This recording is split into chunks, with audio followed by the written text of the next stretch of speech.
Are gimmicks destroying power metal? Well, first, let's go over the definition of what a gimmick is.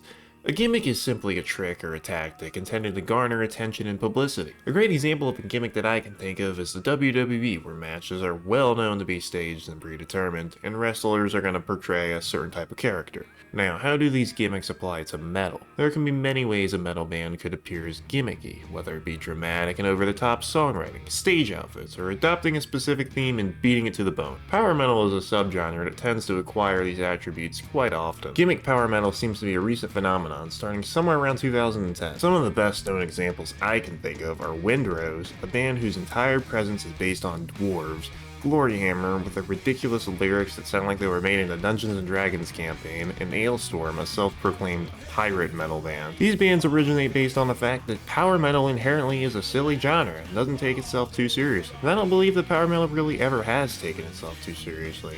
Even back in the early 1980s, you had the shirtless band members of Manowar writing corny songs about metal worship and aiming to become the loudest metal band in the world. Today's standards, I would still consider this gimmicky. However, in that time period, most metal bands were super serious, and it was probably refreshing to see a band that didn't take themselves super seriously and could cater to casual fans. But I want to get to the main point of this video. Are modern gimmicks becoming too normalized that it makes it hard for a band to stand out amongst the crowd unless they adopt a ridiculous theme? I would partially agree to this, but I don't think that is entirely the fault of the power metal genre. In 2024, the internet is primarily responsible for what becomes popular and what fades into obscurity. And if you look at numbers, the power metal bands that have adopted gimmicks have exploded in popularity. Just look at Sabaton, Powerwolf, Ailstorm, Gloryhammer, even Brothers of Metal and Windrose, and their number of monthly listeners in Spotify stream. These 6 bands are probably at the forefront of the power metal genre and can draw huge numbers of fans. I remember attending a Rhapsody of Fire concert last year, which was opened by Seven Kingdoms and then Windrose. I think over half the crowd left after Windrose ended their set.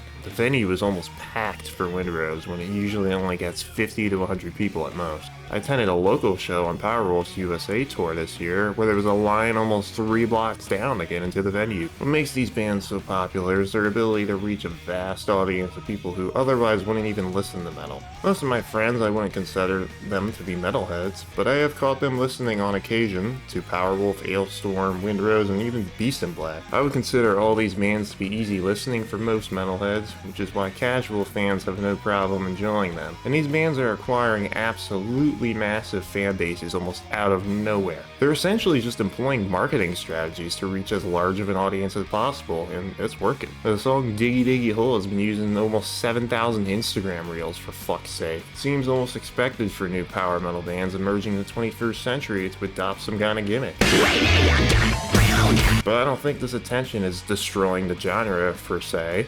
I would actually argue that it's helping the genre grow. A lot of people will listen to these gateway bands that they find from something like a TikTok video or YouTube Shorts video and decide to delve deeper into the rabbit hole of band discovery. I will say this is even true for myself as well, as one of the first real metal bands I ever listened to was Sabaton, which I let autoplay on Spotify, and that led me to finding Sonata Arctica, Frozen Crown, Blind Guardian, Unleash the Archer, Stratovarius, and hundreds of other metal bands. And now I listen to death metal like Deicide Invader. So yes, these gimmick metal bands are making power metal more corny of a genre, but they have become a major gateway drug into the metal world, similar to like metalcore, but I would argue that they don't suck like modern metalcore bands do. Partially due to the fact that a zoo monkey could write a modern metalcore guitar riff, but that's another topic for another day and probably another video. The gimmicks are silly, but I don't think they hurt the integrity of the music, unless you take them too far. And believe me when I say some bands do, and I actually spite Napalm Records for promoting these bands so much. Also, whatever the fuck this band is. And some bands that should be taking themselves seriously, like Dragon Force or Visions of Atlantis, have fallen to this trend, which I think is more of a problem than the gimmick bands themselves. If you pride your band on making serious music, then you shouldn't have to adopt the gimmick late in your career. However, if you personally don't like the gimmicks, you can always just ignore them instead of complaining on Reddit threads that gimmicks are destroying the genre. As for the point I made earlier about Rhapsody of Fire's crowd,